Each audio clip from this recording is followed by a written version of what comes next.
Societal problems వల్ల మనకి women అంటే ఆ యూట్రస్ ఉన్నది ప్రెగ్నెన్సీ కోసమే, ఉమెన్ అంటే పిల్లలు పుట్టాల్సిందే అనేదాన్ని అది కొన్ని సినిమాలు కూడా అది పెంచేశాయి. అంటే అమ్మాయిగా పుడితే 25% పీరియడ్స్ వస్తే ఇంకొక 50%, పెళ్ళి అయితే ఇంకొకటి, పిల్లలు పుడితే అన్నట్టు ఈ నాన్ సెన్స్ అంతా విని విని అది నిజమని అనుకుంటుంటారు జనాలు. కాకపోతే ఈ రోజుల్లో డెఫినెట్గా ఇన్ఫర్టిలిటీ పెరిగింది అనేది మాత్రం నిజం. ఎందుకని? ఫస్ట్, ఇంతకు ముందు రోజుల్లో లాగా ఒవేరియన్ రిజర్వ్ ఎక్కువ సంవత్సరాలు ఉండటం లేదు, తొందరగా వెళ్ళిపోతుంది. ప్లస్ ప్రీమెచ్యూర్ ఒవేరియన్ ఫెయిల్యూర్స్ కూడా మనం ఎక్కువగా చూస్తున్నాం. సెకండ్, మనకి ఏం జరుగుతుంది అంటే స్పర్మ్ కౌంట్స్ కూడా ఇంతకుముందు మేము 100 మిలియన్స్ అనుకునేది ఈ స్ట్రెస్ వల్ల వాటి వల్ల 20 మిలియన్ కౌంట్ కూడా తగ్గిపోతుంది. సో ఒక ఇన్ఫర్టిలిటీ అనేది 2 చేతులతోనే మనకి ఇది వచ్చేది శబ్దము.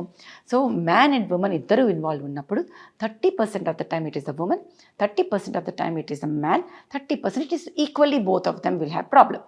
సో మేము ఇవాల్యుయేట్ చేసినప్పుడు ఇద్దరిని చేస్తాం. Age is a factor, stress is a factor, work stress is a factor, plus ఫ్యామిలీలో వాళ్ళకు ఉండే ఫ్యాక్టర్. 30 ఏళ్ళ వరకు వద్దనుకున్న తర్వాత అమ్మో టైం అయిపోతుందేమో అని టెన్షన్ పట్టడం ఒక ఫ్యాక్టర్, రెగ్యులర్గా అవ్వాల్సిన టైంలో రెగ్యులర్గా వాళ్ళు కలిసి ఉండకపోవడం ఒక ఫ్యాక్టర్, ఒకళ్ళు మార్నింగ్ డ్యూటీ ఒకళ్ళు ఈవినింగ్ డ్యూటీ చేయడం ఒక ఫ్యాక్టర్, ఒకళ్ళు ఒక ఊర్లో ఒకళ్ళు ఇంకో ఊర్లో ఉండటం ఒక ఫ్యాక్టర్. ఇలా చాలా ఫ్యాక్టర్స్ నడుస్తున్నాయి ఇప్పుడు ఇన్ఫర్టిలిటీ పెరగడం. సో మనం ముందు అర్థం చేసుకోవాలి, ఓకే నాకు ఇప్పుడే వద్దు ప్రెగ్నెన్సీ, నేను ఒక 5 ఏళ్ళ తర్వాత 35 ఇయర్స్ తర్వాత when I'm financially and physically ready అనుకుంటున్నాను అనుకుంటే, నేను అందరికి ఉమెన్కి చెప్పేది ఒకటి ఏంటి అంటే, please freeze your oocytes, healthy oocytes at a younger age. చిన్న వయసులోనే మనం అండాశయంలో ఉన్న అండాలని ఫ్రీజ్ చేసుకుంటే తర్వాత మనకి ఎప్పుడు కావాలో అప్పుడు వాటిని మనం యూస్ చేసుకుని హెల్దీగా ఐవీఎఫ్లో ప్రెగ్నెన్సీ తెచ్చుకోవచ్చు. హుక్ ఆర్ క్రూక్ ప్రెగ్నెన్సీ అనే కన్నా న్యాచురల్గా ప్రెగ్నెన్సీ రావడానికి కూడా మనం ట్రై చేయాలి. అంటే హెల్దీగా లైఫ్ స్టైల్, స్ట్రెస్ లేకుండా ఫిజికల్ ఎక్సర్సైజ్, పీరియడ్స్ రెగ్యులర్గా వచ్చే వాళ్ళకి ఇది సాధ్యం. అలా కుదరినప్పుడు డాక్టర్స్ దగ్గరికి వెళ్తే మేము హెల్ప్ చేయడం జరుగుతూ ఉంటుంది. సో మనం టెస్ట్ ఎలా చేస్తాం? ఇన్ఫర్టిలిటీ ఒక ఇయర్ అయింది, ప్రెగ్నెన్సీ రావట్లేదు అన్నప్పుడు మాత్రమే మనం ఇన్ఫర్టిలిటీ అంటాము అని మనం ఏం చేస్తాము అంటే, ఉమెన్లో కూడా మనం 5 ఫ్యాక్టర్స్ ఉంటాయి, మ్యాన్లో కూడా 5 ఫ్యాక్టర్స్ ఉంటాయి. ఉమెన్లో బ్రెయిన్ నుంచి మనకి సిగ్నల్స్ కరెక్ట్గా ఉండాలి, అండాశయం నుంచి అండం విడుదల కరెక్ట్ కావాలి, ఈ ట్యూబ్ ఏదైతే ఉందో ఈ అండాశయం నుంచి అండం తీసుకెళ్ళి స్పర్మ్ని తెచ్చేది ఫెలోపియన్ ట్యూబ్ నార్మల్గా ఓపెన్గా ఫంక్షనింగ్గా ఉండాలి. గర్భాశయంలో గడ్డాలు అవన్నీ ఏం లేకుండా ఉండాలి లోపల క్యావిటీ. 5th, గర్భాశయ ముఖద్వారం దగ్గర స్పర్మ్స్ని చంపేయకుండా సులువుగా ఇన్ఫెక్షన్స్ అవి లేకుండా ఉండాలి. అలాగే మెన్లో కూడా బ్రెయిన్ నుంచి హార్మోన్స్ సరిగ్గా ఉండాలి. ఈ మనీ ప్రొడ్యూస్ అయ్యే ఏదైతే టెస్టిస్ ఉందో అక్కడి నుంచి ఈ స్పర్మ్స్ సరిగ్గా ప్రొడ్యూస్ అవ్వాలి. తర్వాత ఈ చుట్టుపక్కల ఉన్న ఎన్వైరన్మెంట్ ఏదైతే ఉందో, నడు బ్లడ్ వెసల్స్ ఇవన్నీ వ్యారికోల్ సీల్స్ లాంటివి ఉండకూడదు.